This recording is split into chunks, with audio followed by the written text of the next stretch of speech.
The Master of Arts in Literary and Cultural Studies is housed in the Department of Comparative Literature at the University of Hong Kong.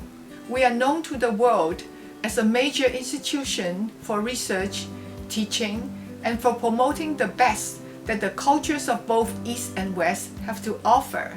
We are really the only program at the master's level here in Hong Kong that focuses on literature, film, and cultural studies in a comprehensive and coherent curriculum. I can't overemphasize that interdisciplinary importance of the kind of work we do.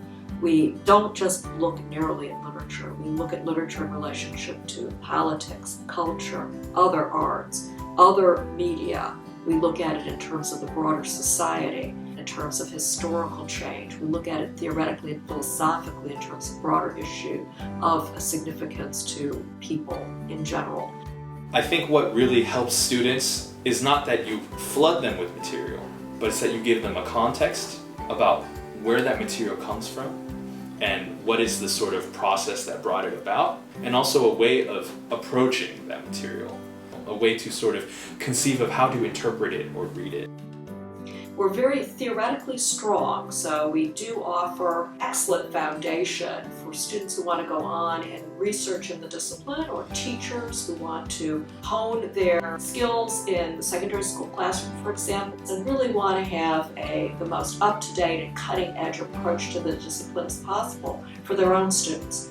I teach the core course, Approaches to Literary and Cultural Studies. So this is a foundation course, for all the first-year students. I think it is a very good opportunity for students who have some background in literary and cultural studies to consolidate what they have learned in the past, and also to introduce students who don't have a very solid background with really currently based on literary and cultural theories, and also to help them to develop their critical and analytical skills so that they will read a range of texts, but also to know how to use specific philosophical and theoretical frameworks and concepts to read these texts from different contexts and from different cultures.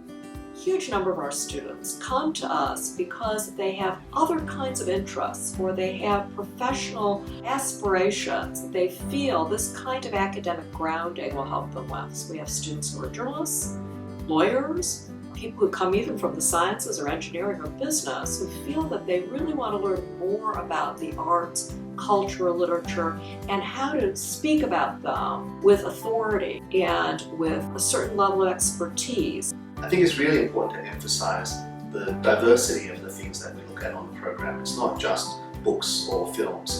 Cultural studies is incredibly broad. We look at things like subcultures, the text of a city itself, all sorts of cultural phenomena are things that we can examine and study in cultural studies and comparative literature.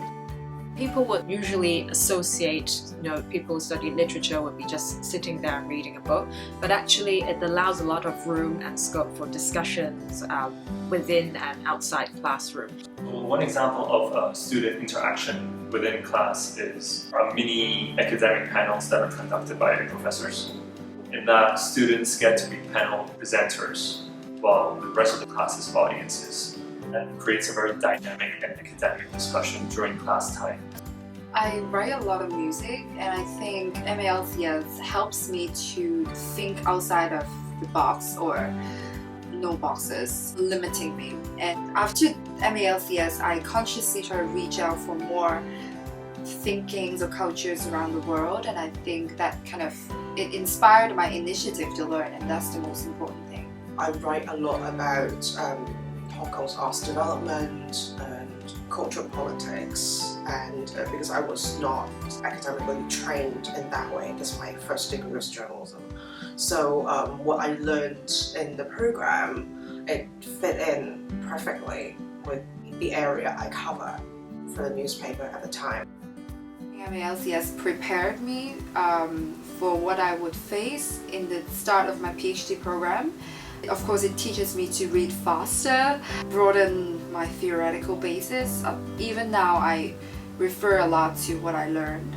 There were a lot of literary theories, which were quite challenging, but it was also fun to learn how to think critically based on these theoretical frameworks.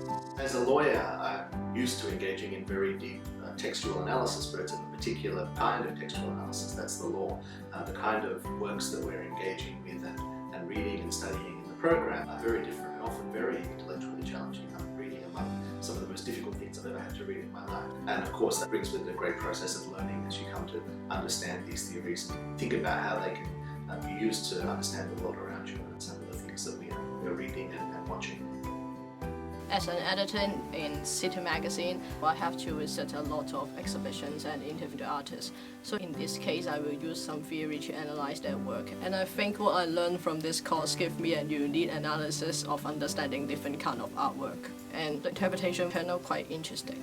It definitely helped me in a few ways, especially in terms of how I can motivate my students, because the program introduced us to a lot of different texts, not only written text, but also in terms of how to read the city as a text, or sculptures, or paintings, or music and all that. So I can use these texts being introduced to me to motivate my students or keep them interested in studying language and also literature.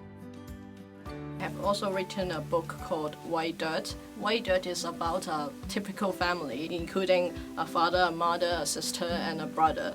But they all have some difficulties in life. In this case, they are all struggling.